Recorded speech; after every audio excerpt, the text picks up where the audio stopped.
So the great thing about little beeswax wraps, you're about to hear about how much unhealthy love I have for these right now, so I apologize in advance. The reason the beeswax wraps are so great is because they not only help us reduce our plastic waste, but these materials, especially the ones you see here today, these are all secondhand. They've been donated to us and saved from landfill. So we're going to be upcycling some materials, saving some textile waste, which is also really important. The beeswax that we source comes from an organic hive and a natural hive. It's supporting our locals out in the Blue Mountains.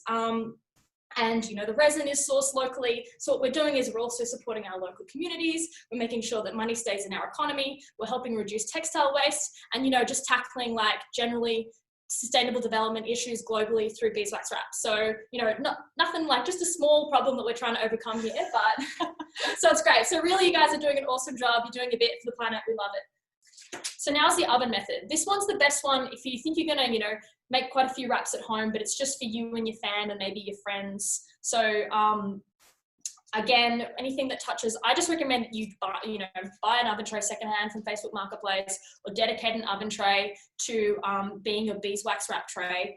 And what you do is you preheat your oven to 180 degrees, 180 degrees Celsius for like 10 to 15 minutes with your tray in the oven. Now, there's two different ways that you can do this. You can either heat all the ingredients on the stove, as I said previously, in a water bath, and then you can take your tray, which is hot now, out of the oven and pour the wax on.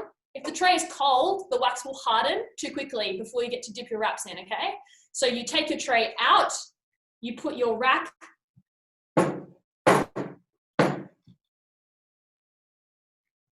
in the tray, and then you pour your wax over it. And then with your really fancy paintbrush, you can like lightly coat the wrap. Then you turn the oven down to 80 degrees and you put your tray back in the oven for a few minutes, okay? And you just let the wax settle. Now, the most important safety tip that I can give you is beeswax is highly flammable. So you don't want to, it'll smoke pretty much. It's not going to light on fire spontaneously unless it's really hot. But you'll see in the oven, if it starts smoking, turn the oven down or take the tray out carefully with your safety tools, with your oven mitts. Safety first, put your hair back, wear an apron, all of that jazz. And yeah, just be careful. So just keep the temperature around 80 degrees. Beeswax melts at around 60. So 80 is kind of like the perfect temperature to keep it nice and just perfect little temperature for your wraps. So the great thing about this is once you're finished making your beeswax wrap, you can just leave the wax mixture in the tray and let it dry and then just store it in a cool place for next time, so that all you need to do is turn on your oven, put your tray back in the oven, let it heat, and then dip your wrap in. Now, in the instructions that we give you, you have the proportions to make something like 3 wraps, I think. And it's 1 cup of beeswax to 1/4 cup of resin, and then 2 tablespoons of coconut oil. Now, you can just increase that and fill up your tray, and you can melt that down in the oven straight away if you don't want to use a water bath. So you can just put your wax in, put your oil in, put your resin in, stick it in the oven, give it a little spoon around, watch it melt. It all mixes in together very nicely. The resin will mix in with the beeswax, which will mix in with the oil, let it kind of settle and spread. And then you can take it out with your oven mitts and then dip your wrap in and paintbrush over it. And then that's pretty much it. You take it out, hang it to dry. The wax is hot, so I would use some tongs or wear some gloves to pick up the corner. So one thing that I should mention, it's a very short break, is these are crinkly cut. Do you see that? Crinkle cut. It's important because we don't want there to be any little dags on the end, no little loose strings. Otherwise they kind of just get caught in the wax and they bead, and it's a bit gross. So just make sure you use a crinkle cut. You can use fabric scissors as long as they've got a curly edge. I'm sure there's a technical term for that. Some of these, or whatever. Also, don't have to do a square. Go crazy and make a circle for yourself. You can use a polygon of any shape. Nothing too fancy though. I wouldn't use don't make little lions, and don't be too fancy or you'll just make a lot of work for yourself and they might not work out. But circles, squares, rectangle, I don't know, maybe like a pentagon if you're feeling very edgy. So the other thing I should mention is where to buy your wraps from, or your material from. I feel like I want to be close, but I don't. I'm just going to bear down. So cotton, it has to be 100% cotton. It cannot be a poly blend. It cannot be wool. It cannot be silk. It has to be cotton. Now, this is the first reason it's really good to buy secondhand is because you want a cotton shirt, says it's cotton. It probably is going to be cotton if it was made in the 60s or 70s. Bed sheets and things like that are also really good. But you'll know if it's not cotton because there's a number of tests that you can perform. The first one is just try and stretch it. If it's stretchy, it probably has elastic in it. If it's not stretchy, then it's probably cotton. If you cut off a little piece and you do a burn test, if you cut off a little piece and you light it on fire at home, not in the store, and it smells like burning paper or wood, then it's probably cotton. And you'll notice it's kind of just disintegrates like ash. It just looks like ash. It looks very natural.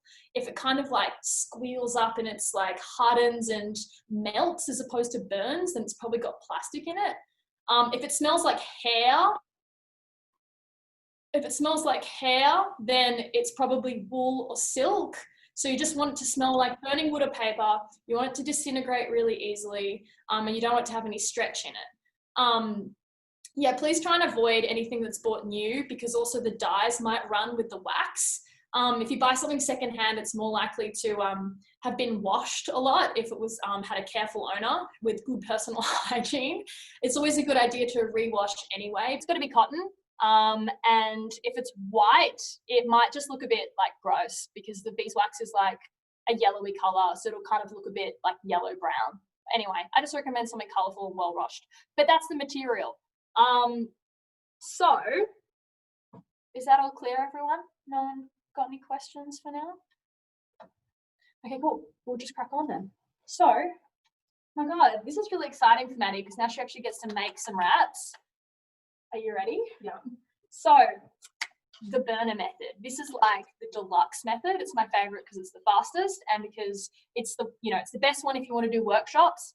I encourage you guys, make it a craft night, invite a reasonable number of people over for social distancing, COVID restrictions, pay attention to those carefully, but, have some close friends or housemates if you've got them.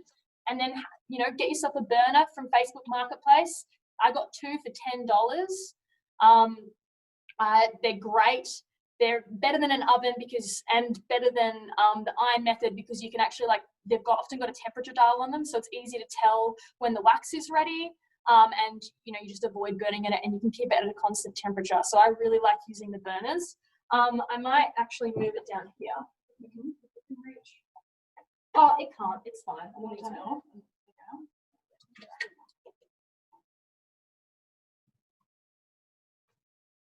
So this is my little burner.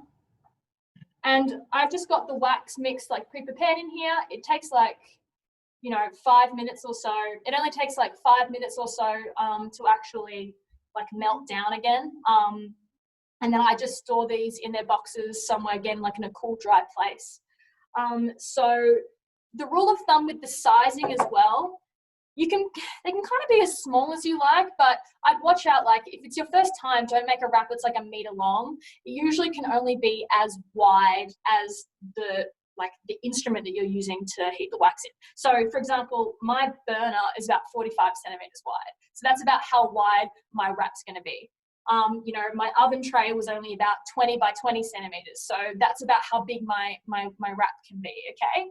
I'd recommend probably making them between 15 and 45 centimeters. That's usually a good size to pretty much do whatever you need. And yeah, that can cover all your jars and usually cover your lunch boxes and what have you. And yeah, that's pretty much it. So I'm gonna have a go at dipping some. Okay. Okay. She doesn't, look, this is all about her tonight and she's not even here to, she's back. Okay, cool. Do you want to pick up a wrap? Great. So what I'm going to get you to do is, I just want you to carefully dip the wrap into, yeah, exactly, to about halfway. So, yeah, and then you can lift it up a little bit and then dip it through the other side. Yeah, that's it. So she doesn't have to dip it all the way in, because what we're going to do is we're going to let the first half dry and then we're going to turn it around and dip the other side. So now you can lift that one out and just hover it above your, yeah, that's it. So you'll notice that there's some dripping along the bottom there. I don't know if you can see that, but it's basically the wax is dripping down. And what tends to happen is the beads of wax will form along the bottom of the wrap. So what we can do is we can just gently like lift it up against the side of the burner or the oven tray. So you don't want to do that. You just like scrape it against the side. Like, literally so it touches. Yeah, just on the side of the oven. Yeah, exactly. And then just get the little beads off. Yeah. So you can just like kind of like gently lean it against the side and then scrape up. Yeah, kind of like that. Sure, that looks great. It's okay, we're learning. So you can do it on the other side. So you can almost see straight away that this is actually like stiffening up. See how quickly that happens though? It pretty much dries, like that's already not very hot. So then you can just turn it around. Here you go. And dip it in. Just when you're dipping it in the other half, just be careful not to like basically miss the middle, which happens sometimes. Like make sure you dip it all the way in up to the wax line of your other half. Great, and you can just waft it against the side. Yeah, give it a jingle jangle. Oh, perfect. That was some exceptional wafting and wiping technique. Good job. So then she just has to hang tight like that for about 30 seconds. And you know, do some wafting. Beautiful. That's great. Oh, beautiful job. Spirit fingers for Maddie making her first beeswax wrap. Great job. How does it feel? Is it hard already on this bit? Yeah. Yeah. So just be gentle. You know, gentle is key. Don't pinch it too hard. That's why I don't really wear gloves, because you want to like respect the wax. And you know, just if you go slow, then you won't hurt yourself. So it should be fun. And that is done. So you can see it's all stiff. It's ready to go. We'll just give that like another like minute to dry before we test it out. And in the meantime, we're just going to talk to you about some other great things that you can do with the beeswax wraps, because the sky's the limit, everybody. So I might actually just like, let's move this one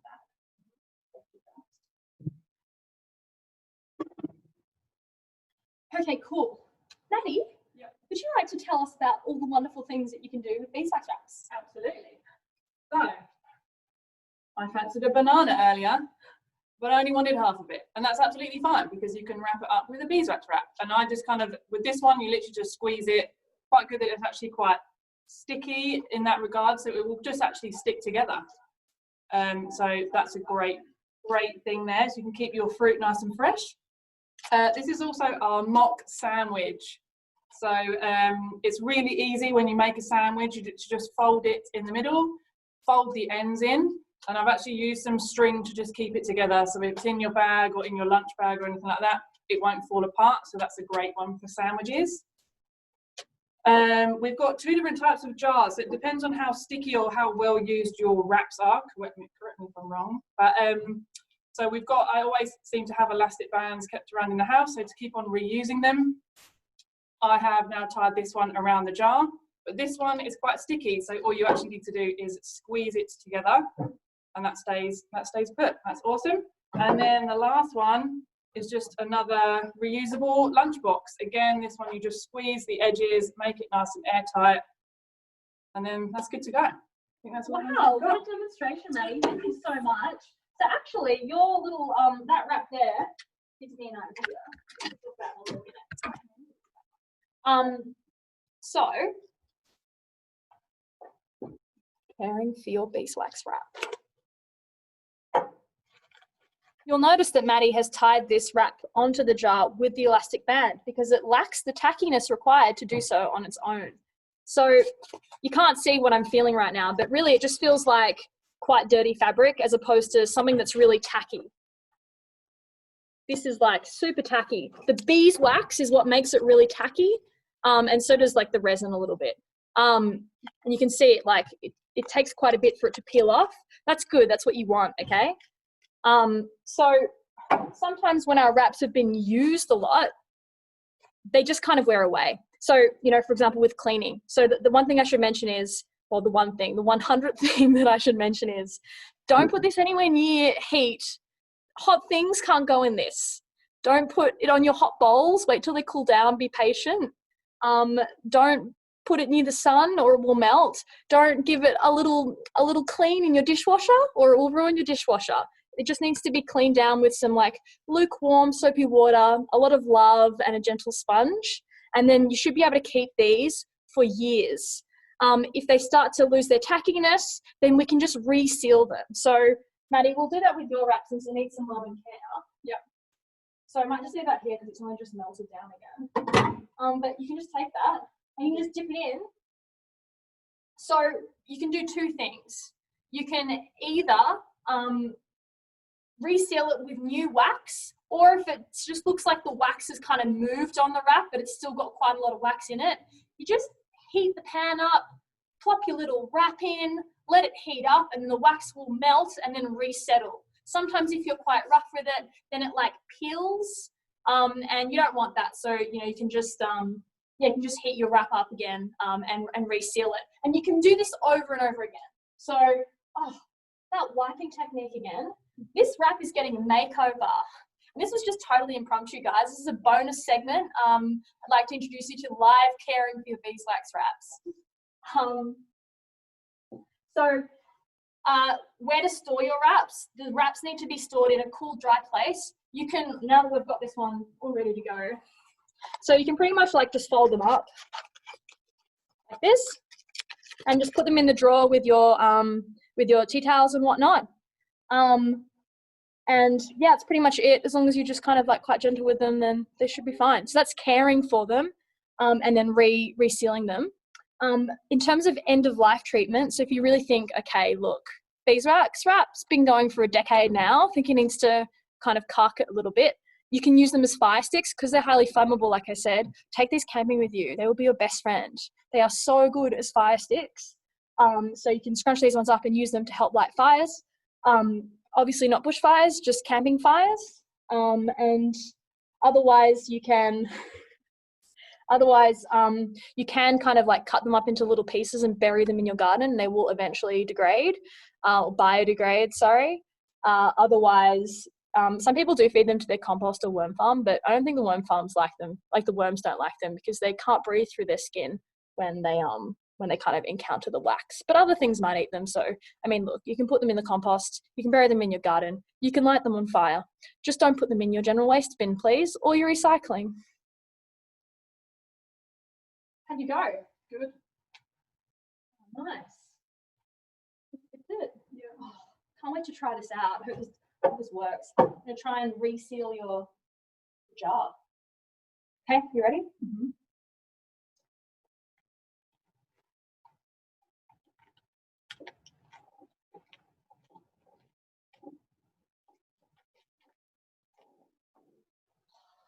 Tacky-tastic.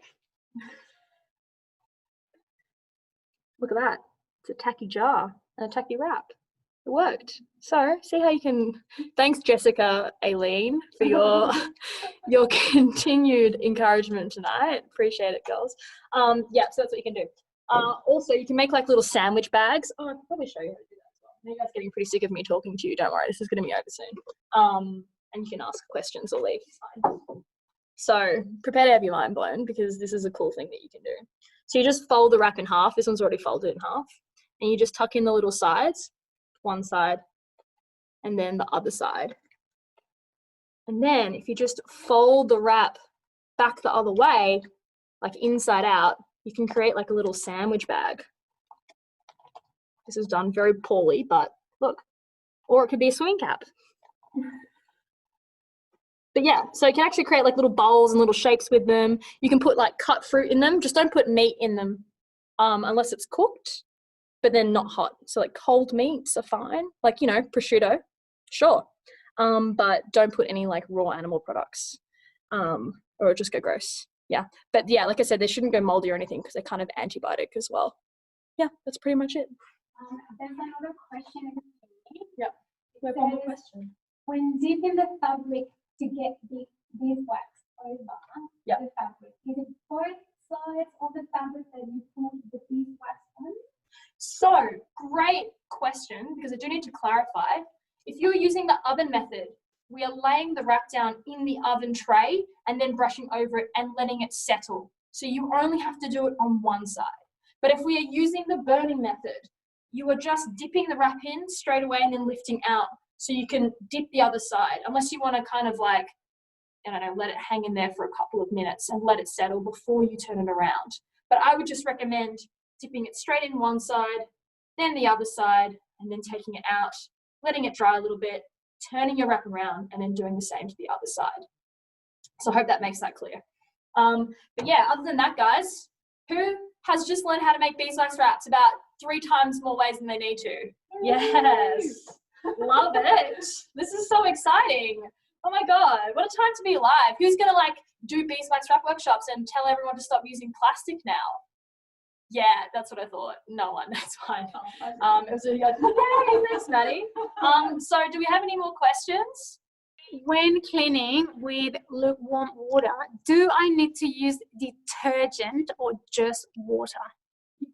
Detergent or soap, but just be gentle. That's all. Yeah, definitely, because sometimes you'll get food residue on them, so you want to make sure you kind of work that off. And if you don't have like something soapy to help work the food off the surface of the wrap, then you might have to work it a lot harder with the water alone. So it's good to help. It actually like really helps. Yeah. We have another question from Martha. She's asking, what is the is it optional? Prevent the wax from cracking. The wax turn out a lot better when you have the resin in it. I know some people are cautious about resin because it's technically a class 2 toxin, but that's only if you heat it to like 150 or 200 degrees, at which point your wraps will probably burst into flames because the beeswax is like way more flammable than the resin is. So I would say yes, it is optional, but I highly, highly recommend it. I have a question. How long do they last for? Forever. No, they usually last between like a few years. Yeah, then you just reseal them. Do you know places to purchase second-hand fabric? St. Vincent, Binny's. Yeah, I'll go to go to any like charity or op shop and just those, you know, cotton business shirts or like sheets or whatever, anything from there. Yeah, and they usually still have the tag on them that says they're cotton. If not, just give it the stretch test. Yeah, and you know, kind of like, I guess we know what cotton feels like in a way, so compare it to one of your shirts at home or something. Have you ever used denim? I haven't used denim. I should. Someone's asked me this question before, and I know because it's technically cotton, but it's still got elastic in it. Like it's still a blend, isn't it? Or is it just fully just, because it's also really thick, so it doesn't like mold as well. You kind of want thinner material. Denim's quite thick. And I think sometimes the dye runs, but you can still try it. I mean, I'd be curious. Just okay. Thank you. Sorries. We also have a question from Helen. She's asking, can you take resin from gum trees or just pine trees? You can take resin from whatever tree your heart desires, whichever one has the most tears. There's another question from Martha. The leftover in the burner, can it be stored? It gets stored in the burner when you take it out of when it cools down. So it can't like I said, anything that your beeswax touches is pretty much just going to have to be for your beeswax. So you know, if you use a burner to melt down the wax mix, then what I do is I just unplug it, wait for it to cool, and then put it back in its box and store it. So it just hardens, and then that's it. You just put it away. That's the storage. So whatever you're melting it in will be what you store it in. Cool. Erica is saying that the sewing basket in Balmain is a great place to get secondhand sort of fabric. Recommendation. Yeah. And they'll be able to tell you exactly what the material is as well. Yeah. In that, so definitely. So even if you get your fabric from somewhere else, if you could probably take it there and just ask them as well. Very friendly people. Yeah. So yeah, that's it. Thank you. Yeah. Social distancing